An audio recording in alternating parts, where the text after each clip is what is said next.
Welcome to the Blow Up the Blueprint podcast, where it's all about how to use creative thinking in your business for a standout brand. With your host, Jo Gifford.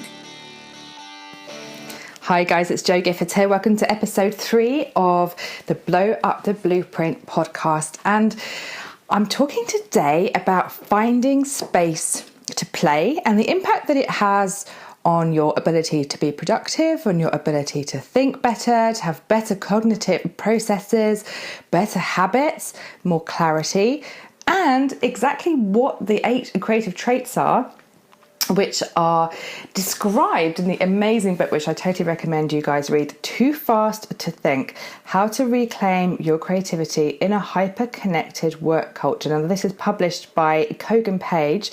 The author is Chris Lewis, and it's an amazing book which will really help you guys get under the skin of why creative thinking is so important right now, how much our work has changed and the world in which we operate in has changed, and what we can do about it. Now, to set the scene, I'm standing in my kitchen. It's Easter Sunday. And the kids are out on an Easter egg hunt. We've just had 2 weeks together as a family. We actually got 2.5 weeks off school. And every single time my kids are off school and we kind of have a collapsed timetable, I'm reminded of how much they teach me about play. Now, I've got a 7-year-old twin girls that are about to turn 8 in June. It's April right now, 2017, as I'm recording this. And my kids teach me so much about play. Now, on day 1 of the Easter holidays, I'm so excited to have them home. So excited that we had some time to hang out together that I totally overachieved and kind of pulled out all of my fun Easter holiday mum things on like the first morning of the holidays. And in fact, if you read my blog post called Underachieving, my new M.OToo, over on jogifford.co, you can read more about that. And essentially, I'd planned some fun stuff. We'd made some blueberry pancakes in the morning. We did some chalk painting outside. We, got everyone dressed, had breakfast. We had snacks. We went and did some urban sketching by the river. We, went for hot chocolate. We did loads of stuff by about 11:30. And as a result, I was grumpy and the kids were grumpy. It wasn't what they needed. What they needed was some space to decompress, right? And so next day I made it my real commitment to myself to underachieve. I was like, right, we are just gonna chill. And we, watched a film. And then the girls did some self-directed play. They just kind of took themselves off and started making potions in the garden and, 7-year-old girl stuff, right? They were just, playing with the chalks and doing drawing. And all around, we were so much more relaxed because there was no agenda. There was no, we have to get all this done, And, for those of you who are kind of also parents who have just been or are, going through the Easter holidays or any kind of holiday, it's that mixed blessing, isn't there, of kind of thinking, well, there's still stuff that I want to do in my business and for me and to find space for myself. But every time I lean into what the kids teach me, I learn so much. And the kids teach me that play and, breaking that timetable is such a good thing. And it's such a good reminder. And here's why we need that, guys. We need to step away from the hustle, the kind of every minute of our days completely filled, because it's so important to find that brain space for many reasons. So you can tap into what you're feeling, you can work towards what really guides you, because how can you possibly lean towards intuition or your gut feeling and all of that stuff if you're just you've made a list and you're working through it. And honestly guys, I can be the worst for that. I have to check in with myself often on that one, right? And it's so good if you build in some space that you can take a moment in your day and feel like, right, do you know what? This task is feeling really, really arduous right now. Like, I'm really blocked on doing this thing. The best thing you can do in that moment is switch it up, right? Go and do something else. Find something that's fun to do. So here's a story. The other Friday, I woke up and I was in lots of pain. Now, this is not unusual for me. For those of you who know me anyway, I have, some underlying health conditions which are super well managed with all sorts of amazing tools. But, life is life and sometimes these things flare up.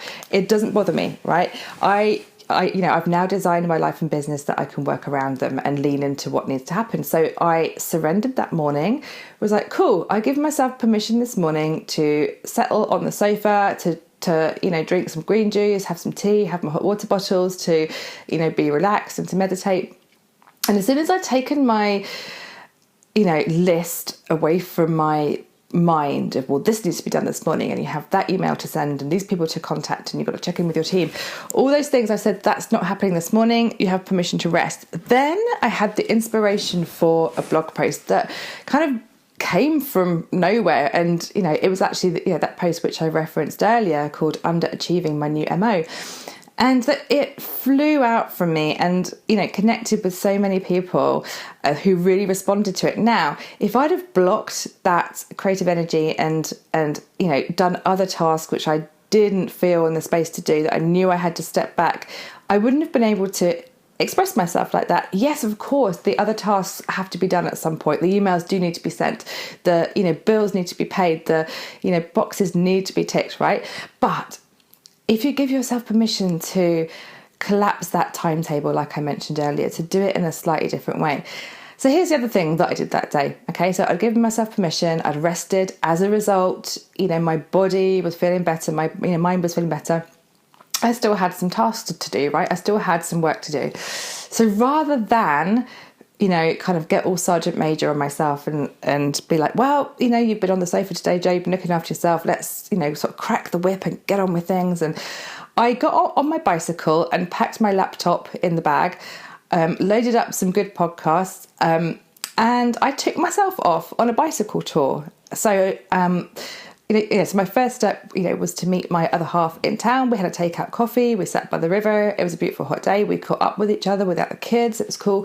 And then I cycled. And where I live, it's a it's a really countryside part of Cambridgeshire. So there's loads of sort of bicycle paths and open fields and locks and all sorts of stuff like that, right? So I get on my bike, and every half an hour or so, I stop, I have a drink of water or a coffee, or take myself to a nice cafe, and I, sort of deal with a chunk of the work that needs to be done.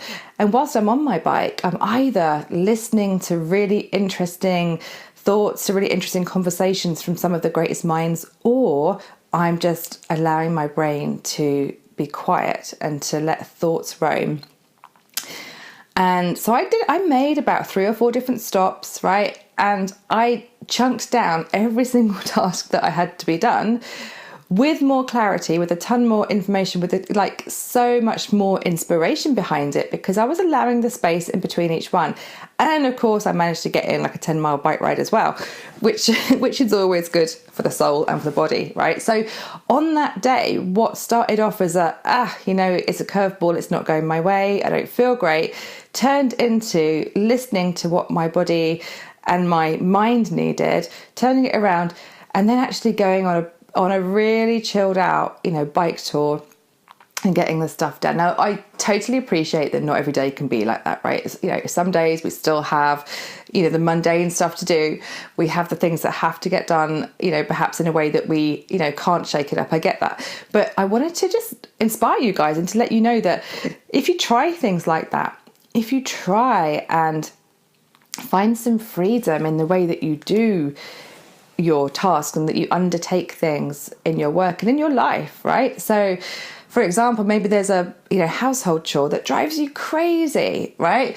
So, we have a cleaner, and which is a great privilege. And as my business is growing, I hope to outsource more and more of the household stuff, right? But we still have to fold up some washing, and we still have to do some hoovering occasionally. And so what I love to do is just stick on like some tunes which really make me smile, which really get me in the dancing zone, and just, rock it out around the house. It makes that so much more fun. And you can do the same with your working day. If something is driving you crazy, change the environment. If you're working on, for example, something which always drives me mad is doing sort of tax returns and finance stuff. So if you're working on something which doesn't inspire you and it's taken you for ages, and by the way, you can always tell when something doesn't inspire you, because you'll be just dragging your heels. It will be like the hardest task in the world to do. Those tasks, either outsource them if you can, or find a way to make it more fun, right? So that's a little side note. So let's talk about the 8 creative traits. So this is in the Chris Lewis book. Okay. Chris Lewis talks about the 8 creative traits of quiet, engage, dream, relax, release, repeat, play, and teach. QED 3RPT for short. So this, he talks about each of these being a vital component in a new way of thinking. So because we live in this environment where everything is noisy, where we are overwhelmed, and what I just spoke about, my bicycle tour, for example, had most of those elements in there. We had quiet, I had engagement, I was engaging with the task, I was dreaming, I was off on my bike thinking about my goals, thinking about my visions. It had some relaxation, it had some release, right? It had play involved. And, there was teaching in there as well, because I was teaching people by sharing my message as I was on that bike tour. So finding some ways that you can,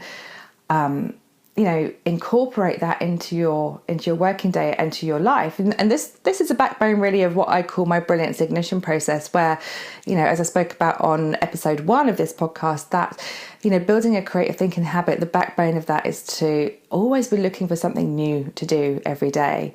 And if you go back to that episode, you'll find a sheet you can download with prompts on that. But the other part of that is to, be outputting. So as much as you're inputting, we also need to find some space and then to be outputting, because that is what engages your brain in some new thinking. This is where thought leaders rise from, guys. This is where new thinking arises, because you are intaking research, articles, audiobooks, like new stimulus from the greatest minds. And then you are allowing your brain some space and you are outputting it in a way that is exciting for you. So today I'm taking 10 minutes to talk to you from my kitchen before going on an Easter egg hunt with my girls. And, it doesn't have to be that way. I could have set up my studio and kind of, said, right, I need to record this morning, and felt all kind of rigid about it. But I was like, hey, I'm going to jump on quickly and talk to you guys. And this podcast is recorded in a way that feels really fluid and really inspired to me, and hopefully adds a lot of value for you guys as well. So I guess it's about finding a balance, isn't it, between, hey, these things have to be done. These things could be done or should be done, but how can we do it in a way that adds creativity and adds play? And it's like I said, my girls teach me so much about this every time they're, away from school and I'm with them, because I'm forced to play. I mean, it's an awful thing, isn't it? I'm forced to go for bike rides and to go swimming and to watch films and to, play glitter tattoos and all stuff like that. And then I find that, although my working time is technically much less, guess what? I get a hell of a lot more done because I'm focused in the time that I do have, and also being away, like from the grind, from the hustle, from the constant shoulds and all that stuff, which fills our time a hell of a lot more than it should do. I'm able to feel inspired and to get stuff done super quickly, and to be fluid about how I get stuff done. And the more you can build play into your day, the more you can build play into your life. Believe me, guys, you will get so much more done. You'll get so much more productivity in your day than, a million kind of self-help manuals on how to manage time, right? Because half the stuff we do is distracting. We don't need to be on Facebook every minute of the day. We don't need to be constantly connected, to the news. We don't need to be doing all the things which is layered more and more upon us every single day. Give yourself permission to step away from some of that for an hour, for a morning, for a day.